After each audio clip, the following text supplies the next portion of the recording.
ANMR ನ್ಯೂಸ್ಗೆ ಸ್ವಾಗತ. ಪ್ರಗತಿ ಶಾಲೆಯಲ್ಲಿ ವಿಜ್ಞಾನ ಮೇಳ ಮತ್ತು ವಸ್ತು ಪ್ರದರ್ಶನ.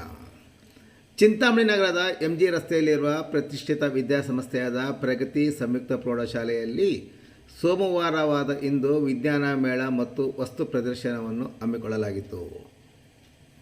ಪ್ರೌಢಶಾಲೆಯ ವಿವಿಧ ತರಗತಿಗಳ ವಿದ್ಯಾರ್ಥಿಗಳು, ಶಿಕ್ಷಕರು ಹಾಗೂ ಆಸಕ್ತರು ಸೇರಿ ವಿಜ್ಞಾನದ ಚಟುವಟಿಕೆಗಳ ಅನಾವರಣಗೊಳಿಸುವ ಪ್ರಯತ್ನ ನಡೆಸಿದ್ದು ಪೋಷಕರ ಮೆಚ್ಚುಗೆಗೆ ಪಾತ್ರವಾಗಿತ್ತು. ವಸ್ತು ಪ್ರದರ್ಶನವನ್ನು ಶಾಲೆಯ 6 ಕೊಠಡಿಗಳಲ್ಲಿ ಹಮ್ಮಿಕೊಂಡಿದ್ದು ಹಲವಾರು ವಿದ್ಯಾರ್ಥಿಗಳು ಪ್ರದರ್ಶನದಲ್ಲಿ ಭಾಗವಹಿಸಿದರು. ದೇಶ ಸಾಧಿಸುವ ಹಲವು ಸುಸ್ಥಿರ ಕೃಷಿ ಪದ್ಧತಿ, ಸ್ವಚ್ಛತೆ ಮತ್ತು ಆರೋಗ್ಯ, ಸಂಪನ್ಮೂಲ ನಿವಾರಣೆ, ಕೈಗಾರಿಕಾ ಅಭಿವೃದ್ಧಿ, ಸಾರಿಗೆ ಮತ್ತು ಸಂಪರ್ಕ ವ್ಯವಸ್ಥೆ, ಶೈಕ್ಷಣಿಕ ಆಟಿಕೆ ಮತ್ತು ಗಣಿತ ಮಾದರಿ, ವಿವಿಧ ತರಕಾರಿ, ಹಣ್ಣು ಮತ್ತು ತರಕಾರಿಗಳು ಹೀಗೆ ಹಲವು ವಿಭಾಗಗಳನ್ನಾಗಿ ಮಾಡಿ ಪರಿಸರ ಸಂರಕ್ಷಣೆ ಜೊತೆಗೆ ಲಭ್ಯವಿರುವ ವಿಜ್ಞಾನ ಮತ್ತು ತಂತ್ರಜ್ಞಾನದ ಸಹಾಯದಿಂದ ಹೇಗೆ ಅಭಿವೃದ್ಧಿ ಕಾರ್ಯ ನಡೆಸಬಹುದು ಎಂಬುದನ್ನು ವಸ್ತು ಪ್ರದರ್ಶನದಲ್ಲಿ ವಿದ್ಯಾರ್ಥಿಗಳು ತಿಳಿಸಿಕೊಟ್ಟರು.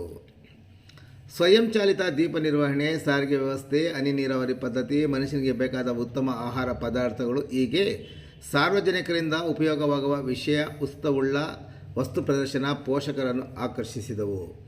ಅದರಲ್ಲೂ ಗ್ರಾಮೀಣ ಪ್ರದೇಶದ ವಿದ್ಯಾರ್ಥಿಗಳು ವಿವಿಧ ಭಾಗಗಳಲ್ಲಿ ಭಾಗವಹಿಸಿದ್ದರು. ಇನ್ನು ಶಾಲೆಯ ಮುಖ್ಯ ಶಿಕ್ಷಕರು ಈ ಸಂದರ್ಭದಲ್ಲಿ ಮಾತನಾಡಿ, ಪಠ್ಯಪುಸ್ತಕಗಳನ್ನು ಓದಿ ಪರೀಕ್ಷೆ ಬರೆಯುವುದಕ್ಕೆ ಸೀಮಿತಗೊಳಿಸದೆ ಮಕ್ಕಳಲ್ಲಿ ಪ್ರತಿಭೆಯನ್ನು ಪ್ರದರ್ಶಿಸಲು ವೇದಿಕೆ ಕಲ್ಪಿಸುವುದು ಮುಖ್ಯ.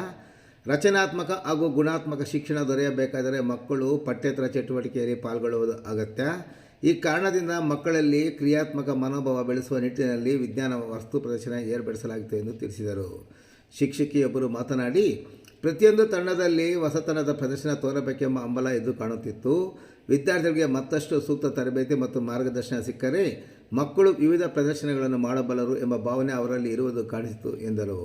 ವಿಜ್ಞಾನ ಮೇಳದಲ್ಲಿ ಶಾಲಾ ಆಡಳಿತ ಮಂಡಳಿಯ ಹರೀಶ್, PUC ಮತ್ತು ಪದವಿ ಕಾಲೇಜಿನ ಪ್ರಾಂಶುಪಾಲರು ಮತ್ತು ಮುಖ್ಯ ಶಿಕ್ಷಕರು ಸೇರಿದಂತೆ ಶಾಲೆಯ ಎಲ್ಲ ಶಿಕ್ಷಕರು, ಸಿಬ್ಬಂದಿ, ಪೋಷಕರು ಮತ್ತು ವಿದ್ಯಾರ್ಥಿಗಳು ಮತ್ತಿತರರು ಭಾಗವಹಿಸಿದ್ದರು.